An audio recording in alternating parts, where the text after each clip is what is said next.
Paper leak, paper cancel, री exam.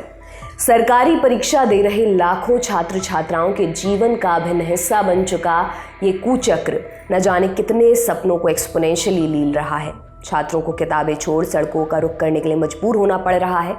Indian express के एक विश्लेषण के अनुसार पिछले 5 सालों में अलग अलग पेपर लीक्स के चलते लगभग 1.4 करोड़ परीक्षार्थियों को नुकसान हुआ।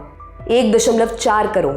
ये भारत की वो युवा आबादी है जो वर्कफोर्स में शामिल होना चाहती है, जीवन में कुछ करना चाहती है, देश के विकास में योगदान देना चाहती है, लेकिन यहाँ तो कायदे से एक एग्जाम कंडक्ट नहीं हो पा रहा है। जबकि ऐसा बिल्कुल भी नहीं है कि देश में इस तरह के पेपर लीक्स और घोटालों को रोकने के लिए पर्याप्त साधन मौजूद ना हो। इसी साल 5 फरवरी को केंद्र सरकार ने लोकसभा में पब्लिक एग्जामिनेशंस बिल 2024 पेश किया। 6 फरवरी और 9 फरवरी को क्रमशः ये बिल लोकसभा और राज्यसभा से पास हो गया। फरवरी में ही राष्ट्रपति द्रौपदी मुर्मू की मंजूरी के बाद इस बिल ने कानून की शक्ल ले ली थी। परीक्षाओं में पेपर लीक और चीटिंग को रोकने के लिए लाए गए इस कानून में कड़ी सजा और जुर्माने का प्रावधान है।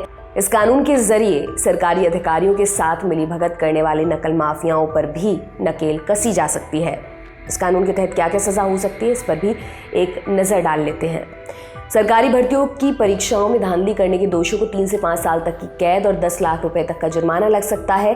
ऐसे मामलों में जहां कोई व्यक्ति या समूह किसी तरह के ऐसे संगठित अपराध को अंजाम देता है जिसमें एग्जामिनेशन अथॉरिटी शामिल हो, तो दोषियों को 5 से 10 साल की कैद हो सकती है और 1 करोड़ रुपए तक का जुर्माना लग सकता है। कानून के तहत एजेंसी को यह अधिकार मिला हुआ है कि वो संगठित अपराध में शामिल संस्थाओं और लोगों की संपत्ति को जब्त कर सकती है और उस संपत्ति से एग्जाम कराने में हुए खर्च का हर्जाना वसूल सकती है। कानून में यह भी प्रावधान है इस तरह की धांधली के आरोपों की जांच सुपरिंटेंडेंट ऑफ पुलिस या असिस्टेंट पुलिस कमिश्नर स्तर के अधिकारी करेंगे। UPSC, SSC, railway, bank, common university entrance test, NEET आदि परीक्षाएं इस कानून के अंतर्गत आती हैं। परीक्षाओं के अलावा नेशनल टेस्टिंग एजेंसी यानी कि एनटीए जो कंप्यूटर आधारित परीक्षाएं कराती है वो भी इसमें शामिल की गई हैं। यानी पेपर लीक्स को रोकने के लिए कानून तो है, पर बावजूद इसके लाखों छात्रों के वर्तमान और उनके भविष्य के साथ खिलवाड़ हो रहा है। अलग अलग राज्यों में अलग अलग भर्ती परीक्षाओं के पेपर लीक हुए हैं और फिर पूरी की पूरी परीक्षा रद्द करनी पड़ी है। अभी 19 जून को ही नेशनल टेस्टिंग एजेंसी ने यूजीसी नेट परीक्षा रद्द करने की घोषणा की। एजेंसी की तरफ से कहा गया कि परीक्षा में गड़बड़ी होने की सूचना मिलने के बाद ये फैसला लिया गया। शिक्षा मंत्रालय की तरफ से जारी एक बयान में कहा गया, परीक्षा प्रक्रिया की उच्चतम स्तर की पारदर्शिता और पवित्रता सुनिश्चित करने के लिए भारत सरकार के शिक्षा मंत्रालय ने निर्णय लिया है कि यूजीसी नेट जून 2024 परीक्षा रद्द कर दी जाए। मंत्रालय ने बताया कि नेट परीक्षा फिर से आयोजित की जाएगी। इसके लिए आगे की जानकारी छात्रों से अलग से साझा की जाएगी। साथ ही परीक्षा में हुई गड़बड़ी की पूरी जांच के लिए मामले को सेंट्रल ब्यूरो ऑफ इन्वेस्टिगेशन को सौंपा जा रहा है।